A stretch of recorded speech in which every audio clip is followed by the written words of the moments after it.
DK Metcalf in the community on Keep Trade Cut is wide receiver 19. He's ahead of Nico. DK is? Yes.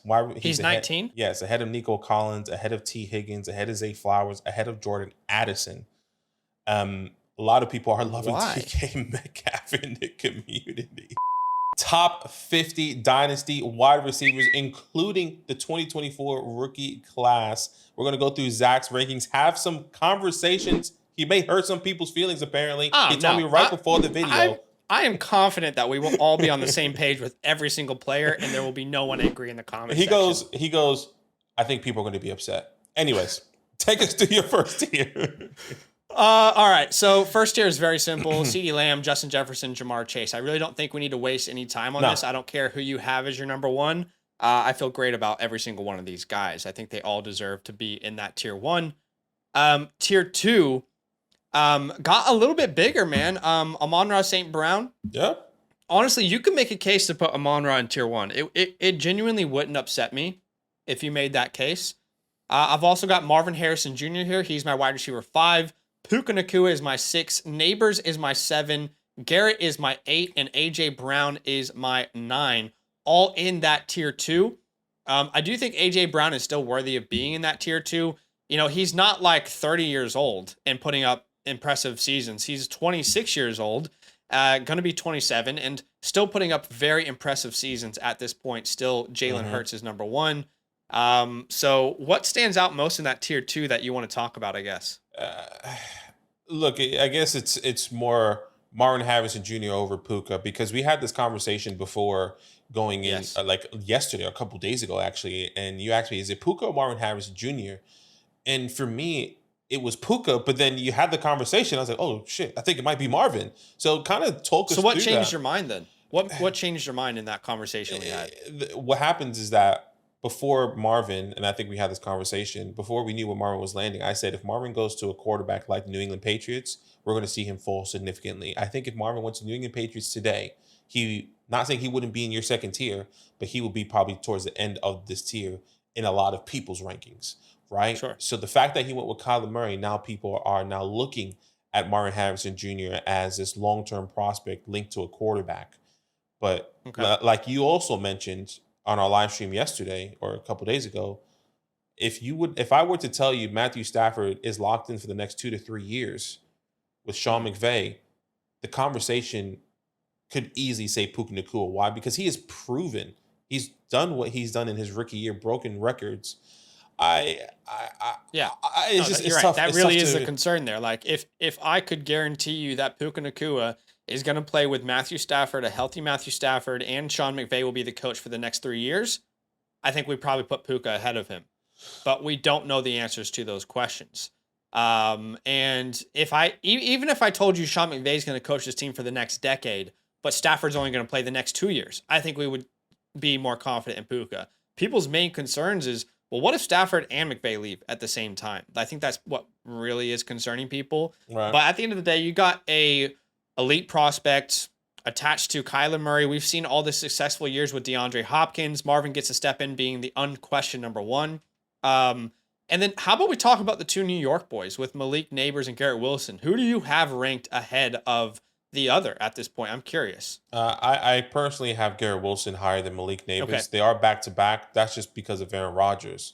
I think the return, if I were to be drafting right now, also envisioning the value in a year from now, Garrett Wilson will be higher, in my opinion, than Malik Neighbors. Okay. And I envision the same thing with Puka Nacua. Knowing that Matthew Stafford's here for a year, knowing that Aaron Rodgers is going to be playing for at least another year or 2, that value is still going to be there because of where they're going to be. Where they're going to be. And if we know both of those quarterbacks play for another year after 2024, I mean, we can potentially see them in tier 1 next year, depending on how they finish. So I have these guys flipped for me. I think you make some fair points. Like, absolutely. I mean, the only reason that people think Garrett Wilson is an elite dynasty asset is because of the target share, which is well earned, and obviously the draft capital, the prospect himself. But we're talking about a guy who's never finished inside the top 30 on a points per game basis in any year. Yeah. And it's a bit unfair because he's not had Aaron Rodgers, but I don't know about you. I don't really feel all that secure with Aaron Rodgers long term. So I can definitely see it. I would have Neighbors as a superior prospect, and that's where I'm putting Neighbors ahead. And you can make an argument, well, Malik Neighbors is about to be in the same situation. He's going to have a high target share and no one to throw him the ball. But and the way I'm thinking about it is at least the team knows that. Like I feel like right now, if this doesn't work out for the Jets, they're kind of in this middle ground where it's like, what do we do? Yeah. But I don't have a argument if you have one over the other. I just prefer Neighbors a little bit more. I think he's a better prospect, and I don't really love either of their situations long term. But I definitely see where you're coming from. Garrett could outscore Malik for the next couple of years if Roger stays healthy. But what if he doesn't stay healthy? I mean, yeah, that's also a conversation. That's the biggest thing. I think this is the biggest thing for tier 2. What if they don't have their quarterback for the future, and what if those quarterbacks can't stay healthy? Matthew Stafford injury history, and Rodgers, I guess now injury history, but like he just had the Achilles tear. But great. Shout out to the Achilles tear. But take us to tier 3. Yeah, tier 3 is quite big. We've got Tyreek Hill there, who as long as he's playing football, he should be ranked and respected. We got Drake London, who the breakout is coming, in my opinion. Chris Olave, Brandon Ayuk, DJ Moore, and Rome Odunze. I got them back to back, and then I also have Jalen Waddle in this tier. Okay. It's not too different to my tier. I think this is fairly consensus with the community. I guess one of the people would love to know DJ Moore, Rome Odunze. A lot of people have been talking about Rome Odunze not having the best year. I think I've kind of changed my tune on this. And I think maybe we both had this conversation in our live stream once. Rome Odunze, I think, instantly comes into this offense and respectfully is the wide receiver 2 over Keenan Allen. Now, I may be crazy to say that for a lot of people, but Keenan Allen can't stay healthy. I mean, he has missed over 4 games, I feel like, almost every single year in his career. That's not true. Rome Odunze is going to have a window to mesh, which he's meshing right now, in rookie camp with Caleb Williams coming in on the same flight, getting drafted in the same year. That's the type of things I'm looking for. And I think Rome Odunze's outlook in 2024, I think is getting, I guess, swept under the rug or undersold in the fantasy community, where I think that expectation is a little bit higher in my eyes. So do you think he's too low here? Are you saying Odunze should be higher? I'm saying this is perfect. I think a lot of people would have him lower. Okay. Look, I can't really agree. I think you said he'll be the unquestioned 2 over Keenan. I don't agree. I really think he's going to have to battle for Keenan Allen. I mean, why trade for Keenan Allen if you don't plan on using him? And Keenan Allen was still one of the better players at his position when healthy last year. 150 targets. So what is he the third? He goes from 150 targets all the way down to like 100. I don't know. I struggle to see that, but I still think Rome Odunze is going to have a good rookie year. It's just not going to be the same as a Marvin or a Malik. But I would still have DJ Moore ahead of him. We've already seen DJ Moore do what we want Rome Odunze to do, right? DJ Moore last year, wide receiver 6, almost 1,400 yards, 8 touchdowns, averaging 17 points per game. That's what we want Odunze to do at some point in his first 4 years out of college, right? So I still think he has the upper hand. I guess the question is, do you think Rome Odunze in year 1 with Keenan Allen, DJ Moore is going to finish as a top 24 wide receiver? I think that's a possibility, but I don't think it's a guarantee like I feel with Marvin and Malik. I don't think it's a guarantee, but I would say if I put a chance, a percentage on that, I'm more leaning at the moment like 65 to 70% chance. And I feel like that's pretty high. I mean, we also have to keep in mind that you're betting on a rookie quarterback to produce fantasy wide receivers and multiple of them. So I know Caleb Williams is the best prospect in a long time, but more often times than not, a rookie quarterback is not producing multiple high-level fantasy wide receivers. Yeah. And that's fair. So Rome Odunze here in the community, according to Keep Trade Cut, wide receiver 12. And so I'm lower on him. You're lower on him according to the community right now. So people would have him like, is London lower? Is Olave lower? Is Ayuk lower? London's 11. Olave's 10. Brandon Ayuk is 15. Oh, so they have Ayuk way lower. Yeah, they have Ayuk, Interesting. and I think they have Ayuk lower because of the question marks of where he's going to be going next year. We've Mm. seen Brandon Ayuk trade targets to the Jags at one point. People don't love him going to the Jags now with Brian Thomas, which I doubt that's going to happen now. People had him going to the Giants. Mm. People had him going to another team where he's just going to be another wide receiver too, thinking, Well, you know, let's talk about that for a second. Then see something I don't understand from the community there is how does Ayuk's situation get worse? I understand Ricky Pearsall is there, but if Ricky Pearsall and Debo Samuel and Pearsall are all on this team to start the year, like Pearsall's respectfully not going to produce the way that we want him to. It's going to be Ayuk and Debo. But we've heard that this team wants to move Ayuk or Debo. So it just if one depends of on the those guys gets situation. moved, Ayuk is a winner. There's no way around it. He gets moved somewhere, he's the number one.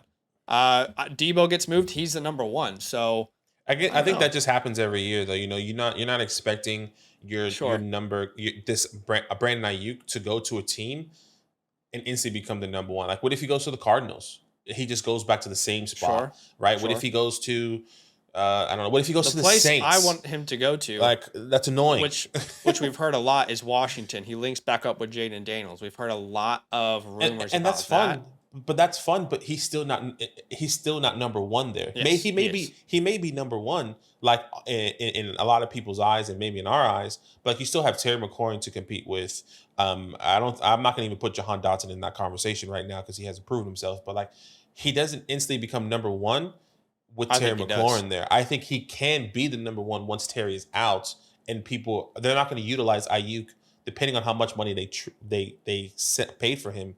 I don't To imagine Ayuk, the team would make that move and pay not Ayuk make him all the this number one. money if they don't think he's the number one and if they Sure. don't think that Terry can't be their number one. Yeah. And also, I just think that as much as I love Terry, I think Brandon Ayuk is a better player at this point.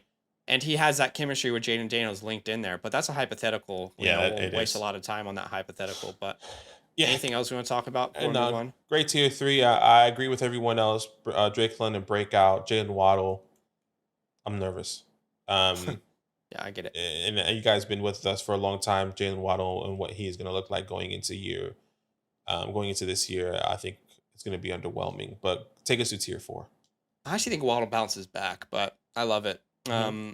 Tier four, I would just say, like, I would ask everyone to open their minds because Oh, this I is want it. people to focus more on this tier rather than exactly where these players are ranked. Do you know what I Okay. mean? Okay. I think any one of these players could be the most valuable player in this tier in 1 year from now. That's how I feel. Okay.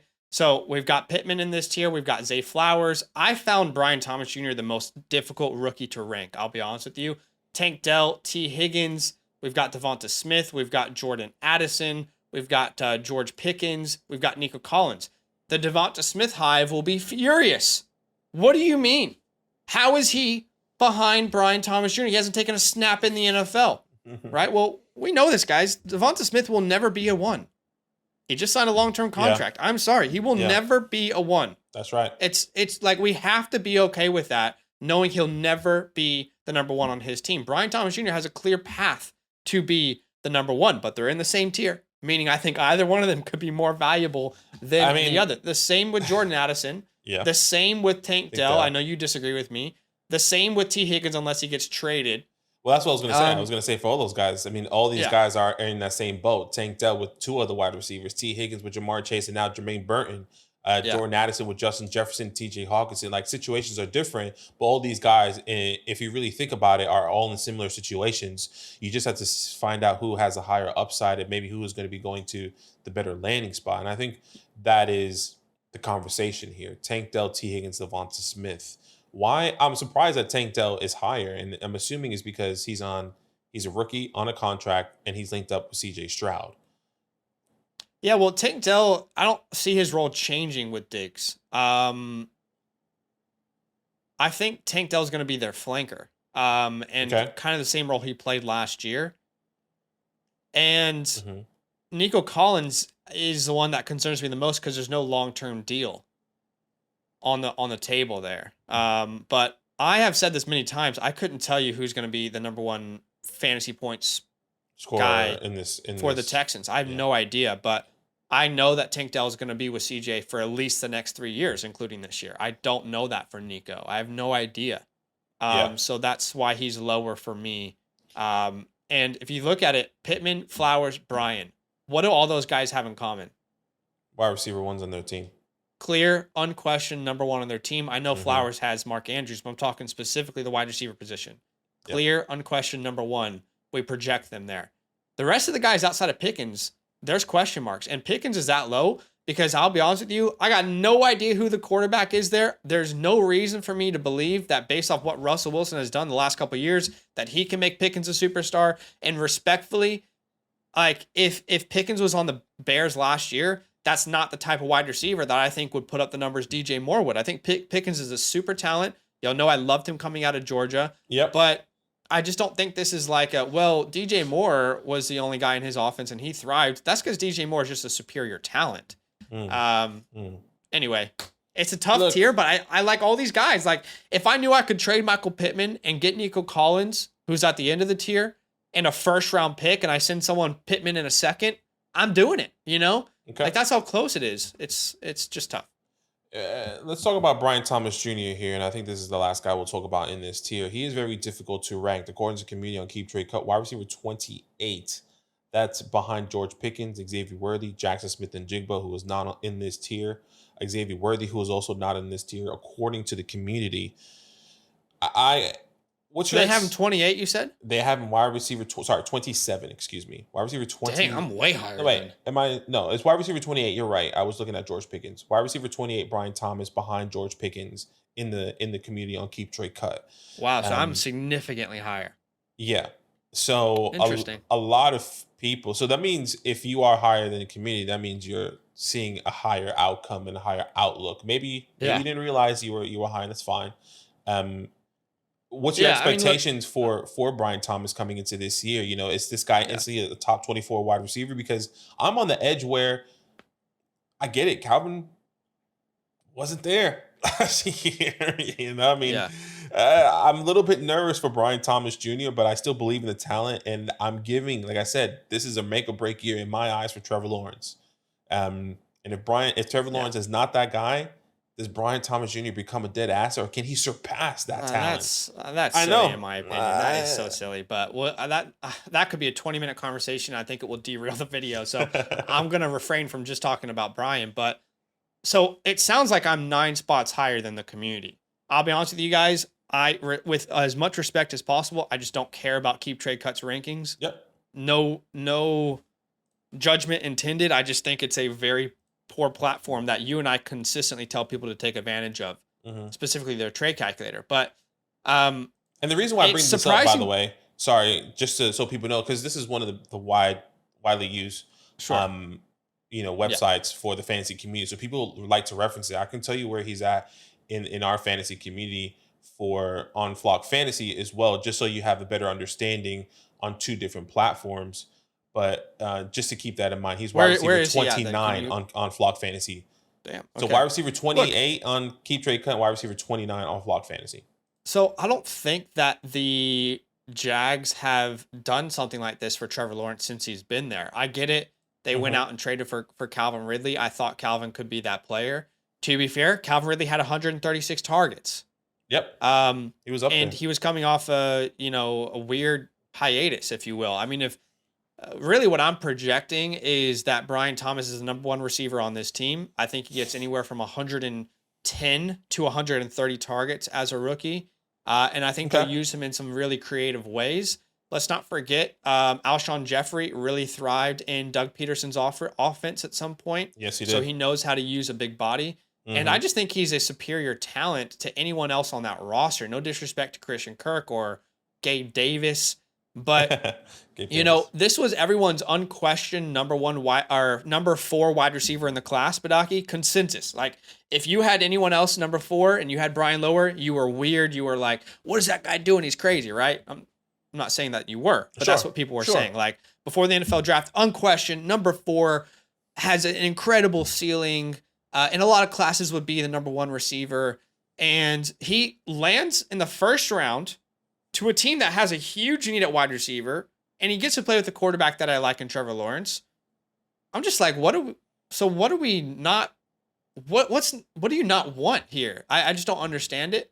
Obviously he has some room to grow as a route runner. Same thing people said with DK Metcalf when he came out. Same thing people said with AJ Brown when he came out. Yep. So I'm not sitting here saying he's going to light the league on fire from week 1, but I think, think about the finish that like Amon-Ra St. Brown had in his rookie year, different player.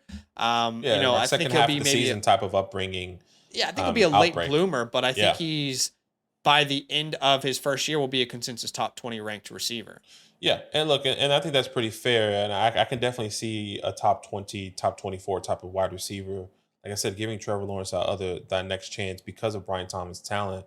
I feel like he's a really great talent. My number 4 wide receiver coming out of this draft class. So the talent is there, the opportunity is there, and the situation is favorable for Brian Thomas Jr. here. So I completely agree with this. Last thing I'll say on this, by the way, is the bowl game, Jaden Daniels didn't play. Neither did Malik Neighbors in that bowl game. And if you guys remember, Brian Thomas decided to play with the backup quarterback and be the number 1, and he went off against a Wisconsin Big Ten defense. 8 catches, 98 yards, 2 touchdowns. With a guy that's his backup. With Malik Neighbors not there to take attention away from him. So anyway, just wanted to throw that out there. Yeah, and I think that's fine here. All these guys are exciting players and can instantly be top 15 type of finishes throughout this year. So which is really exciting here. Tier 5. Tier 5, just before we get into Tier 5, we want to let you guys know that if you want your team reviewed by Badaki and myself on a live stream, all you got to do is become a Mother Flocker member with the promo code LAND. You'll unlock everything you see here on your screen. Check out the pinned comment. But if you want to know what to do with your draft picks, if you want to know what trades you should send out to your league, what direction you should go with your team, then become a Mother Flocker member with the code LAND. Round 5, or Tier 5. Yep. Lad McConkey, Jackson Smith-Njigba, JSN, DK Metcalf, Jaden Reed, and then the ever controversial Rashee Rice. Rashee. Lots to talk about there, but I don't know where we want to start. Oh man, there is a lot to talk about. I mean, let's start from the top. I thought Lad McConkey would be in Tier 4 for you. I really did. So with Xavier Worthy. But that's clearly not the case here. Oddly enough. Yeah, what I have said in every rookie draft, though, is that Brian Thomas Jr. will always be the guy I draft over those 2 names in rookie drafts. Sure. I just thought with the situation, maybe you would have Lad McConkey in Tier 4 because I know you're not a big believer in Quentin. And there's really, respectfully, I don't think you've said this, but there's really no one on this team that feels like a threat in the wide receiver room. So I thought maybe you would have Lad in Tier 4, but that's okay. Xavier Worthy is somebody, and Rashee Rice. Let's go straight into it. I also thought you would have Xavier Worthy higher with the boost, but maybe that's my boost in my mind, because I actually do believe Xavier Worthy can easily be the number 1 wide receiver now that Rashee Rice has this incident and could potentially be suspended for the next 6 games. Let's just say he's suspended for 6 games. I think that really pushes him down draft boards, obviously, but Xavier Worthy gets more play time with Patrick Mahomes. Xavier Worthy gets more chemistry with Patrick Mahomes. Is being utilized in different ways with Andy Reid. And I think I can easily see Xavier Worthy being the number 1 wide receiver here, which is why I also thought you might have him in Tier 4. But I know you're probably trying to stay true to it because of Rashee Rice. So take us through that. So, look, I can see Worthy being the number 1. I wouldn't use the words I can see it easily happening, because I think there is a long road ahead of him. And without any disrespect intended whatsoever, Hollywood Brown's a better player right now in the NFL. Sure. I mean, we compared him to Hollywood Brown, right? Xavier Worthy. He was one of our comparisons. Hollywood Brown. Some people said Tank Dell. Some people said Deshaun Jackson. I can see it all. But there's a couple things at play here. Number 1, you talked about how Xavier Worthy is going to gain chemistry with Patrick Mahomes. Talked about how they're going to build rapport. Guess who already has that? Rashee Rice. And I get it. He's going to be suspended. But can anyone really honestly say that they don't think he's going to play this year at all? So if I knew Rashee Rice... Exactly. So if I knew Rashee Rice was suspended an entire year, which is not going to happen despite what Twitter is telling you, it would be a different conversation. But I know that Rashee Rice is going to play at some point. And Rashee Rice, the guy who was crucial in helping them get to the Super Bowl last year and winning it, is going to have a role. So I just don't think it's as clear cut. as other people do. I think Hollywood's going to be involved. Kelsey just signs a long-term deal. Rashee Rice had the second best rookie season a Chiefs rookie wide receiver has ever had. And we're also just assuming that Xavier Worthy's not going to have any bumps in the road. Sure. I don't want people to take any disrespect by this, but it's the same thing people thought about when they were drafting Sky Moore. And I know, second round guy, can't hold a candle to Xavier Worthy, but Sky Moore had to learn the offense. He learned a lot of different parts of the offense. And you don't just step in week one and because you're a first round guy, you're automatically given the number one tag. I just don't think it works like that. I think Worthy's going to be a great player. I think he has a chance to be the number one, but I don't think it's clear cut. I think for Brian Thomas, it is clear cut. I think for Ladd McConkey, it is clear cut. So I think what makes it, and I'll just jump in there. I think what makes it feel clear cut is that Rashee Rice takes a back step. Whether it can be for 6 games, it can be for 4 games, but he will play.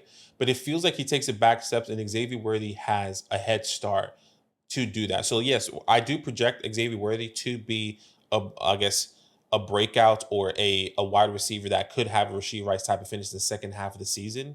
But I think we can now project that and move that maybe 3 to 4 weeks up, if that makes sense. Let's play this world out then. I mean, what if Rashee Rice is suspended 6 games? Sure. And in that time, Worthy is averaging 4 to 5 catches and 50 to 60 yards.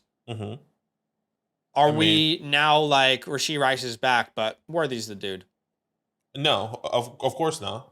But I mean, that can go the other way. If Xavier Worthy is getting, 6 to 8 targets and getting maybe 90 yards, that would be one of the best. That would be historically great season start from a Chiefs rookie wide receiver. Sure, ever. For a Chiefs rookie, but like other rookies have started that and maybe done that. And look, I'm not saying it's a perfect science when it comes down to the stats that he can get, but the fact that the opportunity is there, I think, is what is getting into everyone's in the minds of the community right now, and I think that's what is exciting. And we saw it instantly. We got Rashee Rice news. Xavier Worthy went 109. He hasn't gone in our rookie drafts. He hasn't gone higher than the 109 before that. Now with the whole nother incident with Rashee Rice, I'm not discrediting. I think he is talented, and I think he can come back and be a big part of this offense. I think this just gives a boost to Xavier Worthy and to what you do have. You have him higher, which gives him a head start to be the breakout and surpass Rashee Rice at some point in time. The latest news for Rashee Rice is the assault in the club, right? Which has not been reported by any reliable source. It's not been reported by Schefter. It's not been reported by Rappaport or any real NFL insider. It's only been reported by these engagement accounts, your MLF football, your JPAs, your Dov, whatever his name is, right? So there's not been reported by anyone. We don't really know what it is. If I come out and I find out that there's video evidence of him beating someone up on top of what's already happened, then yeah, you could change your opinion on it. But I think it seems a bit silly to already move him lower, even though it's not been reported by anyone. And there's not been even at this point, at this time of recording, there hasn't even been the courts haven't done anything about it. The legal system hasn't done anything about it. We don't even know if it's real or not. Maybe it is. So I'll change my opinion if it is, and there's video evidence and it's really going to impact him. But at this point, there's no reason for me to believe that it will or will not. So I don't have it as a factor in my mind. But the last thing I would just ask people to open their minds to is if there wasn't this Rashee Rice situation and he wasn't going to be potentially suspended 6 to 8 games or whatever it might be, would you automatically assume that Worthy is the better player over Rice? I don't think everyone would. And the reality is Rashee Rice is going to play football this year. If you are on the same page like myself and Badaki, I agree. Then I'm sorry.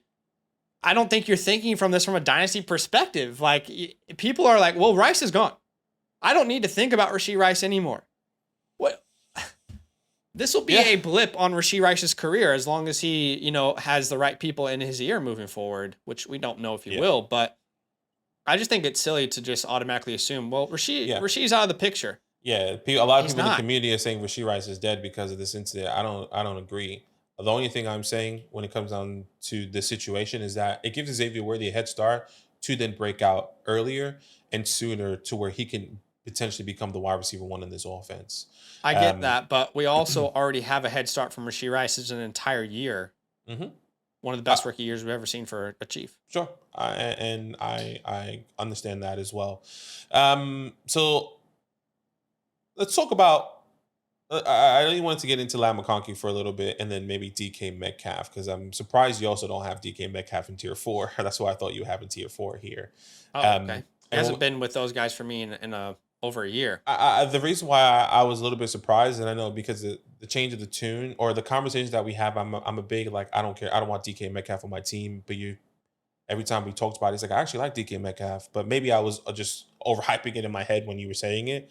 DK Metcalf tier 5 in the community currently right now on Keep Trade Cut is wide receiver 19. He's ahead of Nico. DK is? Yes. He's 19? Yes, ahead of Nico Collins, ahead of T. Higgins, ahead of Zay Flowers, ahead of Jordan Addison. A lot of people are loving DK Metcalf in the community. I don't know why, and that's why I wanted to have the conversation. It's interesting because I've never been a DK guy, and I don't think I'll ever be a DK guy because of all of the, Tyler Lockett and Jackson Smith and Jigba, who you have ahead of him, and we can see that surpassing. Yeah. No, I've never had him in the same tier as like those guys in tier 4. At least in this offseason, I haven't had him in the same tier as an Addison or a Smith or a Collins, Flowers, Pittman. 2 years ago, I was the biggest sell DK Metcalf guy you'll ever find, and that's because I didn't think his fantasy output matched his dynasty value. But I think it's swapped. At least I thought it swapped now. Like, I thought he was a consensus like wide receiver 25. But even in Flock Fantasy, he's wide receiver 20 in the community right now. That's a little surprising to me, considering he hasn't really lived up to that, and he's only gotten older in the last 2 years. I'm not sitting here saying he's an old player, right? But typically people overvalue players because of their youth. I wouldn't say DK Metcalf is in like that stage of his career anymore. I mean, he's not old at all. But if you look at the past 3 years, his points per game finish, 20, 24, 22. So it's just surprising that some of those younger guys haven't pushed him out. I don't know. I mean, I really don't understand why he's ranked that high. Yeah. I thought he came back down to earth, and I thought he was a good buy, but now I'm a little bit confused on why the community would have him. Time to sell. Maybe, but he's a great player. He's just going to be a consistent, like what he is. As far as Jackson Smith and Jigba goes, I'm just excited for the new offensive coordinator there in Seattle. I think his name is Ryan Grubb, if I'm not mistaken. I might be saying that wrong. But this is the same guy over in Washington that helped McMillan, Odunze, and Polk all get drafted in the first 3 rounds of this draft. He utilized all of them really well within an offense. I think Jason takes that next step this year. His separation metrics were off the charts last year. He just wasn't involved, and they limited his role. I think that changes with a new offensive coordinator that's utilized really successful wide receivers before. And I ultimately just think Jason has like the higher ceiling, in my opinion. Like, JSN, I think, could be that Puka Nacua that you're targeting 10 times a game, that Amon-Ra St. Brown type player for your team. Yeah. Whereas DK Metcalf, I think, at best is what DK Metcalf has been. A boom game here, but then gives you 7 points. Boom game there, but gives you 7 points. 6 to 8 targets a game type guy. So I just think I'm projecting their careers in the next couple of years a little bit differently. Yeah, 100%. Jackson Smith and Jigba can definitely be the more consistent player on this offense. And then next year, next coming into this year and maybe the year after. Tier 6. I think this is going to piss a lot of people off, this tier. Okay. But just keep in mind, I have all these guys in the same tier. I don't care where you have them placed. All right. Debo, Mike Evans, Terry McLaurin, Adams. So a couple vets. Then we got Ricky Pearsall, Xavier Legette. Keon Coleman is going to upset a lot of people. That's okay. Sure. Amari Cooper, Calvin Ridley, Deontay Johnson, and then Stephon Diggs finishes off this tier. A lot of veterans in this tier. A lot of young players, specifically Pearsall, Legette, and Coleman. But it's a lot of veterans, and trying to understand, do I value this vet who I've seen do it in the NFL but is a little bit older? Or do I value this young player who what could he be? You know, it's 100%. And I think we're going to get in the comments, Debo Samuel's too low. Devontae Adams disrespected. This is Dynasty. Dynasty, meaning that we play for a longer form season. These guys are already hitting their peak at a certain age, and these guys are older. We still love them. And we do believe if you should be drafting these rookies because we believe they can be the Devontae Adams. They can be the Debo Samuels. They can be the Mike Evans with their youth. So keep that in mind before you just scroll all the way down and saying Mike Evans too low.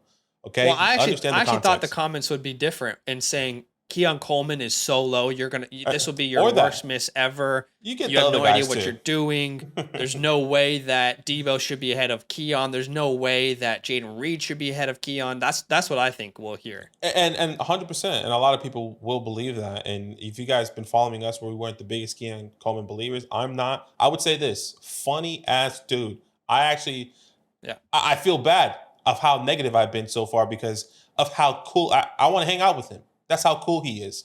But I don't believe in what I saw in film in college, and I don't believe he's coming here to replace Stephon Diggs. I believe he's here to replace Gabe Davis and be more of a big body field stretcher rather than be this 140 target type of guy. So all these guys here in this tier I think are pretty great. I don't know if you want to spend any time talking about anyone. Probably the biggest one is Keon Coleman. Yeah. Look, is there a chance that Keon is the number one targeted wide receiver in this offense? I'm going to say no, but can I say this? Maybe. Sorry.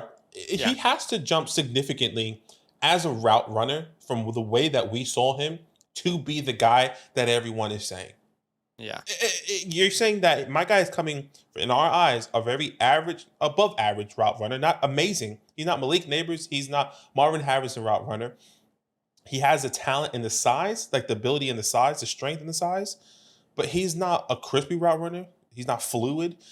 And that's what people I feel like are projecting when it comes down to 140 targets. Like in the first 2 rounds of the NFL draft, if you look at every wide receiver who was drafted, Coleman and Leggett were the worst route runners by far. They are projects, and they could win based off their athleticism alone. Keon Coleman, I've compared him a lot to Kenny Golladay. He needs that gunslinger, and he's got it in Josh Allen. But I'm not convinced that Keon just starts the year as the number one. I mean, remember this time last year, everyone was telling you that Dalton Kincaid was going to come out the blocks firing for this team, right? What happened? I mean, fucking Dawson Knox, excuse my language, was out producing him. Family friend.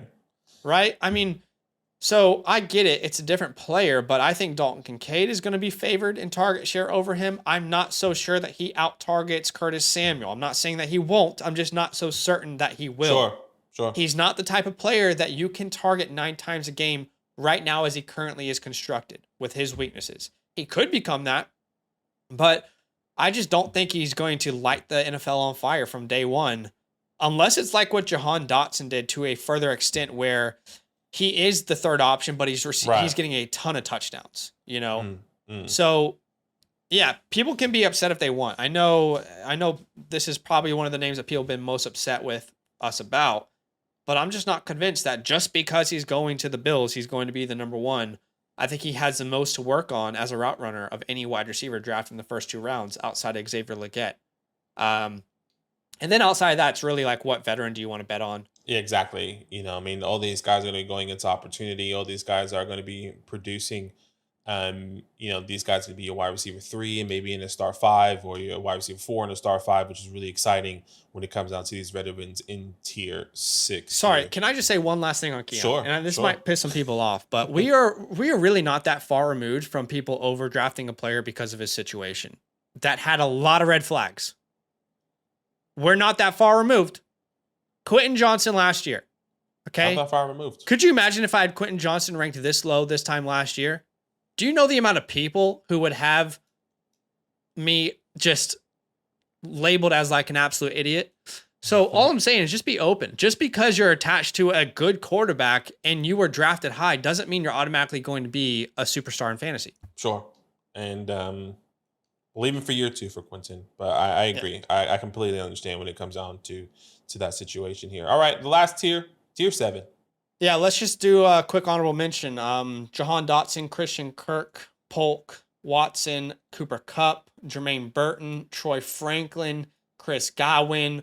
We got Marquise Hollywood Brown. We got Jameson Williams. I like all these players. I think all these players are great trade targets. Yep. Outside of Hollywood, no disrespect. But I think they're all great trade targets, and I think they all could be important to their teams this year. Last thing I'll say is a player is not pictured is Adonai Mitchell, and I think that's going to upset a lot of people. Where's Adonai Mitchell? Where's Adonai Mitchell? This is stupid. You have no idea what you're doing. At the end of the day, I'm sorry, guys. I cannot paint a picture in which Adonai Mitchell breaks out this year. I don't understand how people are. We have no evidence that Anthony Richardson can support even one fantasy wide receiver. His only year as a starter in college, he averaged, I think, 55 completion percentage. He was averaging under 60% of his passes completed as a starter in the NFL. We have no evidence he can even support Michael Pittman. And people are automatically thinking that he's going to support Pittman and Downs and Adonai Mitchell. Love the player, hate the landing spot. And that's all I'll say on it. Yeah, completely agree. Completely agree with all these players here. Love, I think underrated player, I would say Christian Watson. Jameson Williams, Jahan Dotson, Christian Kirk, all those guys I think are really good flex options that could potentially be a low to mid-end wide receiver 2 going into the season at some point in time. And maybe, hey, they could break out and be a high-end wide receiver 2 at some point in the 2024 season. So some of these guys, very underrated. Some of these guys are getting in the late rounds of your dynasty startups. And you can trade for, not for pennies, but for decent prices here, maybe throw in pieces. So keep that in mind when you're looking at guys in tier 7. But yeah, love the list. A lot of disagreements, and that's okay. Be respectful in the comments. I'm sure they will. There won't be anyone who's angry in the comment section. There never is. Never. No, not at all. Well, we appreciate you guys. Hit the like button. We'll see you soon. All love. Now that those idiots are done talking, who needs some rankings? Hell yeah, I need some rankings. Then use promo code LAND, LAND, for 30% off any membership at flockfantasy.com. Oh. It's so easy. Even your grandma could scan that QR code right there.